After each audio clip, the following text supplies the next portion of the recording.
আসসালামু আলাইকুম প্রিয় দর্শক, আশা করছি সবাই আপনারা ভালো আছেন। আল্লাহর অশেষ রহমতে আমি ভালো আছি। তো কত হচ্ছে ভাই, বাড়ির পাশে এক বাগানে আছি বসে। তো সকালে অল্প কিছুক্ষণের মধ্যে আকাশে কালো মেঘ ধরে গেল, তো ভাবলাম একটু ভিডিও করে নেই, তাই একটু ভিডিও করতেছি। আসলে প্রাকৃতিক পরিবেশটাও জোশ ছিল। দেখেন এই যে মাঠের অবস্থা, এবং আরো বসে আছে অনেক পোলাপান, ভাই ব্রাদার বন্ধু বান্ধব, সবাই একসাথে আড্ডা দিতেছি।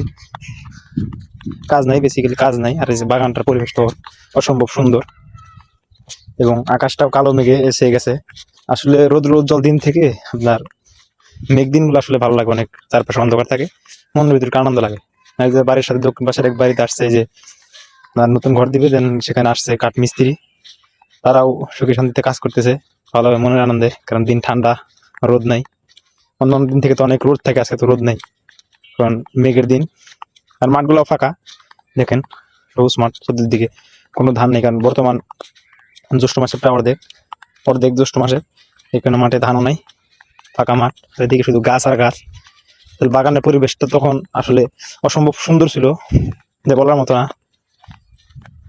এবং আমরা সহ আরো অনেকে আছি এখানে, ওদিকে মানুষ কাজ করতেছে, বৃষ্টি আসবে এই জন্য তাড়াতাড়ি করে তারা ধান গোছাচ্ছে। আমিও বসে আছি একসাথে। তো আসলে আমারও খুব সুন্দর লাগছিল, অসাধারণ মুহূর্ত। আসলে যেটা বলার মতো না, মনের ভিতরে আসলে এরকম দুনির মনের ভিতরে একটা অন্যরকম সব কাজ করে। তো ভাবলাম একটু ভিডিও করে নেই, প্লাস প্রাকৃতিটা আপনার সাথে শেয়ার করি। এবং কথা বলতে বলতেই হঠাৎ উঠে গেল বাতাসে ইতিমধ্যে ওদিকের মেঘগুলো সাদা সাদা হয়ে যাচ্ছে, কারণ বাতাসের সাথে সাথে মেঘগুলো সাদা সাদা হয়ে হয়তো বৃষ্টি আসবে না।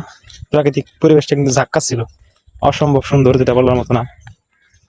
আর কথা বলতে বলতেই মেঘ প্রায় সাদা হয়ে গেছে, মেঘগুলো বাতাসে ভেসে আসতেছে।